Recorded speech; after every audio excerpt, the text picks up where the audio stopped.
Ready or not, the realistic tactical shooter that has you raid a gas station, make a dent in a global criminal empire, and get flashed by a man's Richard all in a day's work has had its community implode over the last week due to allegations of censorship, selling out, bending the knee to allow the game to have a console release by making some minor changes that quite frankly don't have much of an impact on gameplay, but more so on the world building of the game. And people are screaming for refunds. They've broken the legs games in the Steam reviews, and the whole debacle that I found has been black and white. Whether you're in the console camp approving of these censorship changes just to get a tactical shooter on the Xbox, or you're on the anti-dev side, but we're gonna see what these polarizing changes are, and I'm gonna give a couple of arguments and try to approach this topic from a calm perspective. But you guys know me based on my past statements that I don't like the idea of PC players having to make concessions for console players, but I'll elaborate more of that later on, and I'd love to hear your thoughts in the comments. But starting off with the first change being dismemberment and gore not being a thing once someone is already dead, meaning you can't get a suspect and blow their limbs off repeatedly with a shotgun once they're dead. And honestly, as a mechanic, I've hardly ever noticed those things such as the dismemberment, but I do like to go up to a body once it's dead just to see how much I can mangle it, especially in games like Fallout 4 and Cyberpunk. Am I deranged for enjoying that? No, but I like having the choice to do it. The actual gore aspect of blowing someone's face off when they're alive has not been changed, nor is the visceral nature of shooting someone in the throat and watching them bleed out and also make just diabolical noises.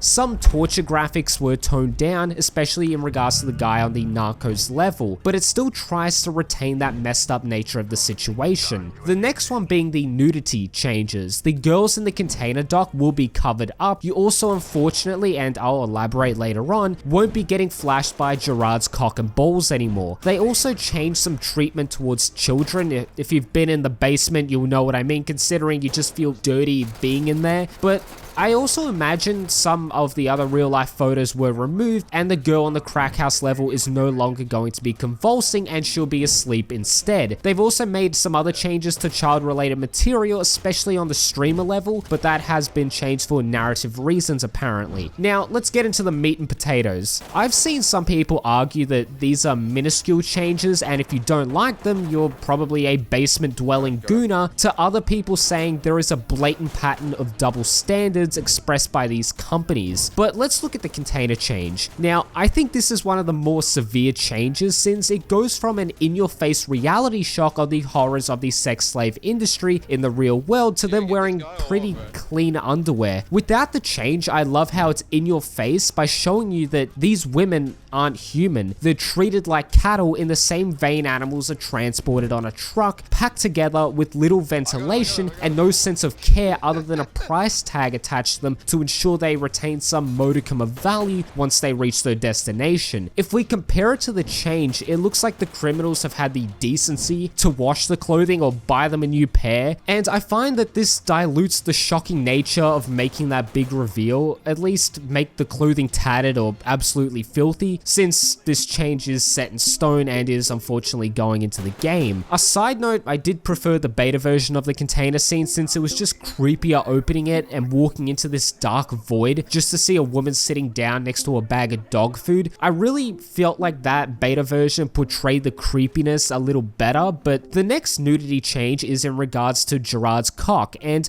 I'll be serious for a second, and I find the unnerved state kind of up the craziness factor by showing you that there's this crazy guy who's essentially lost the plot like the freaking Unabomber, where they've regressed to a primal state by being dressed like a freaking caveman with clothing that covers the parts of the body that will most likely lose heat the most. And let's be honest, how many times do we really end up seeing it unless we either made an active effort like myself to look at? That sounds bad, but it also led to some pretty funny and memorable moments where me and my mates would neutralize him just for him to be dead, spread out bald eagle showing off his manhood. Me and my mate, being grown mature adults, found this absolutely hilarious, and it just sucks that other people might not get that funny moment using an Opti wand just to get flashed by him. Now, one of the last major changes that I think was changed for the worst was the girl overdosing in the crack house. If my parents heard me recording, they'd be so confused, but I've heard people make the argument that the animation wasn't good to begin with, and I feel like Void made an understandable misstatement by saying she's sleeping. They could have said, yeah, she overdosed and is unconscious and needs a shot of Narcan or adrenaline like in Pulp Fiction, and I feel like they could have fit itself better into the story and also the atmospheric and dark nature of the game, but they probably didn't say that due to the implication of a child being vulnerable and in a dangerous health situation. But by saying she's having a little snooze just does not fit into the fact you're practically bombing her bedroom with flash grenades. But from an atmospheric perspective, it dilutes the shock value, because I've heard accounts from police officers in my own state saying the reason why a lot of them are jaded and rough around the edges is because once you see anything involving children, it just changes who you are forever, and I feel like diluting this experience doesn't do it justice. I'll use one of my favorite movies as a reference. In Trainspotting, we see the effects drugs have on grown adults who are capable of choice, such as the downfall of poor Tommy, but also the movie shows the consequences that drugs have on children by having baby Dawn die due to neglect. If the movie censored itself to just show the grown-ups' reactions and not the baby itself, it wouldn't have been as visceral as showing the dead baby full frontal for the audience to see.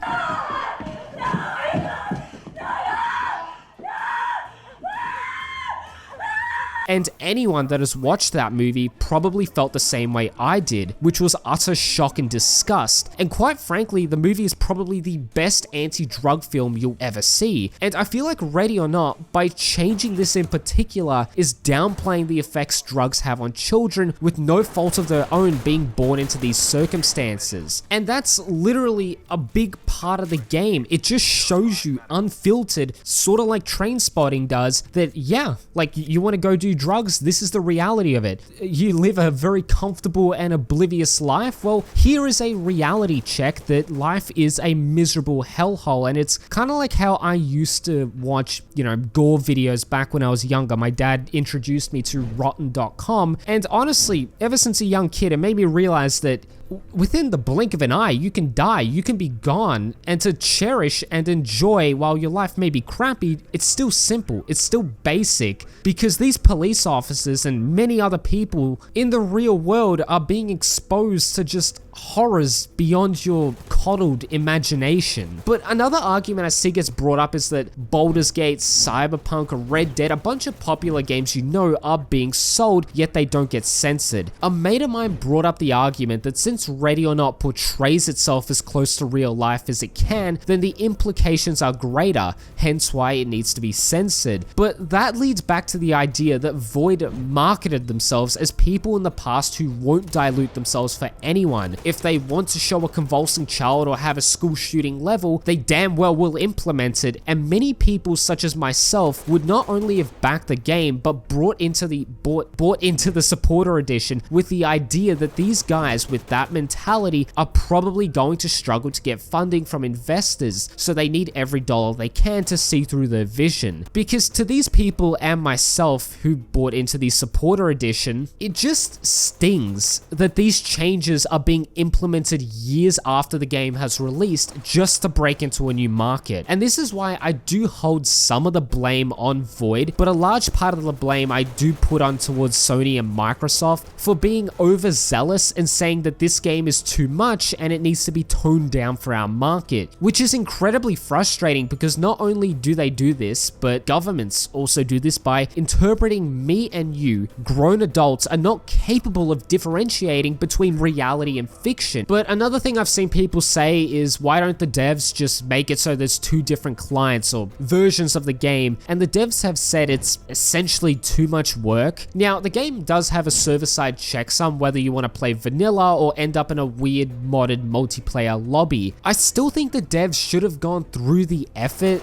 to at least separate the two versions, where if you want to only play on PC, it'll give you a warning saying, hey, like, you're going to the PC version, console crossplay won't don't work, and I'm sure a lot of PC players just don't give a damn about the crossplay functionality except for a few people. Now, I've also seen people accuse the devs of removing content and going back on promises. This was addressed by a developer that state that the various game modes like active shooter and bomb defusal were hardly played, which is true, at least for me, except the barricaded suspects game mode, which was utterly perfect because it had less suspects with less aggression, and the maps in some cases were cut in half in size, and you know how I glaze SWAT for being better than Ready or Not in regards to map design, but you also had the raid game mode, which for some of these maps is what made the final cut of the game, which were bigger, more aggressive suspects with less ROE, and story be damned, I just wish we could have the alternate versions of the maps back in quick play, because it did add more replayability. And I apologize for that sub rant, I just kind of had to air some grievances that I had with that feature, but ultimately the issue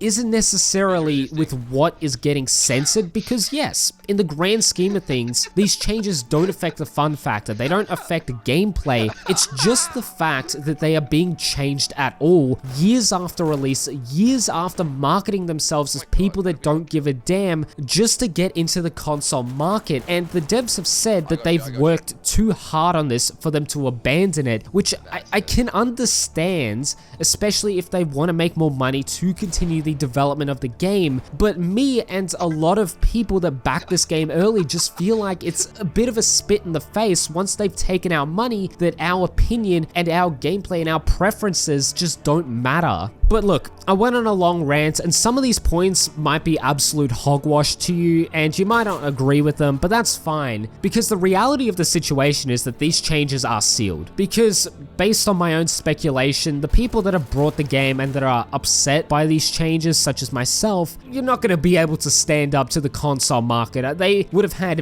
an analyst, they would have had people look into the potential sales before they even went into it, and based on what they have seen, the financial incentive is just, it far outweighs the PC players. At least that's with my own speculation. And ultimately, it's really up to the modders to revert these changes, which is a great perk of being a PC player. But to sort of summarize this hoopla and my thoughts on it, is ever since 2018, Void portrayed themselves as this bad boy that would play by their own rules, such as telling Team 17 to take a hike in relation to the school shooting level, and I'm sure some people, like myself, would have bought into the supporter edition because of that. It just stings and hurts that many years later, after full release, there are still problems with the game, and also some features that were removed that are hopefully going to be implemented one day. And yes, these are minuscule changes, but it's simply the act of changing a full release product in a negative way that is really the primary issue for me. But once again, knowing the attention span of the average person that watched this video who's already clicked off by now, they're gonna forget these changes in a month or two, and it's gonna go back to business as usual. It will blow over, as just unfortunate as it is, but